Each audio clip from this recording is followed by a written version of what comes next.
मंडळी, संगीताची जादू, संगीताचं वलय आपल्याला नेहमीच रोमांचित करत राहतं आणि हे वलय अनेक संगीत प्रकारामधून आपल्यापर्यंत पोहोचत राहतं आणि आपल्याही हृदयाची स्पंदनं कंपित करत राहतं आणि आपणही रोमांचित होत राहतो, वाहत राहतो. आणि हे स्वर असतील आणि वाद्यांची कंपनं आपल्या मनाचा अचूक ठाव घेत राहतात. अशीच ठाव घेणारी गीतं आणि त्या पाठीमागची कहाणी आणि अद्भुत गुपितं घेऊन मी आरजे प्रगती आपल्याला भेटायला येत आहे. गाणं तुमचं आमचं. मंडळी, आजचं गीत, आजचा आपला पहिला एपिसोड. आजचा माहोल आणखीनच सुरीला बहारदार रसमय करणार आहोत या गीतानं.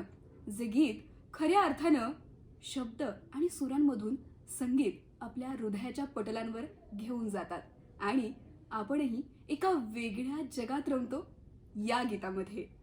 मंडळी, काही गोष्टी या काळाच्या अगोदर येतात, त्यांची समज तात्कालीन लोकांना नसते. असाच काहीसा किस्सा या गीताचाही आहे. एस.डी. बर्मन आणि कागज के फूलचे दिग्दर्शक महान गुरुदत्त यांचा हा शेवटचा चित्रपट, परंतु अख्खा सिनेमा या गीतानं अजरामर केलाय. गीता दत्त यांचा स्वर्गीय आवाज आणि कैफी आझमी यांची रुहानी शब्द. खरं तर हाच मिलाप या गीताला एक वेगळी उंची प्रदान करतो. याच गीताचं चित्रीकरण करताना गुरुदत्त यांनी अख्खा मेहबूब स्टुडिओ बुक केला आणि नैसर्गिक प्रकाश यावा म्हणून भिंतही पाडली.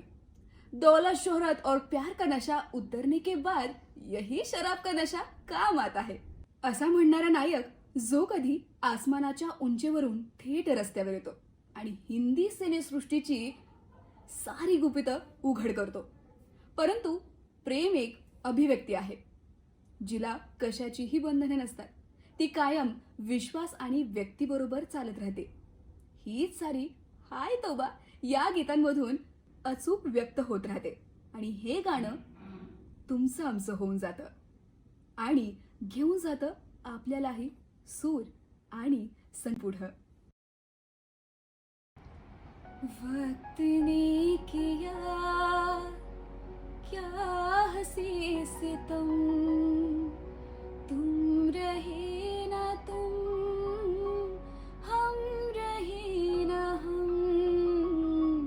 वक्त ने किया क्या हसी सितम, तुम रहे ना तुम, हम रहे ना हम. वक्त ने किया बेकरार दिल इस तरह मिले जिस तरह कभी हम जुदा न थे.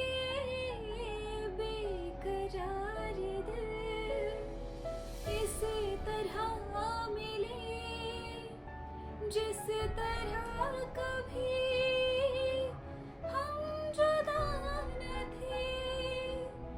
तुम भी खो गए, हम भी खो गए एक राह पर चल के दो कदम.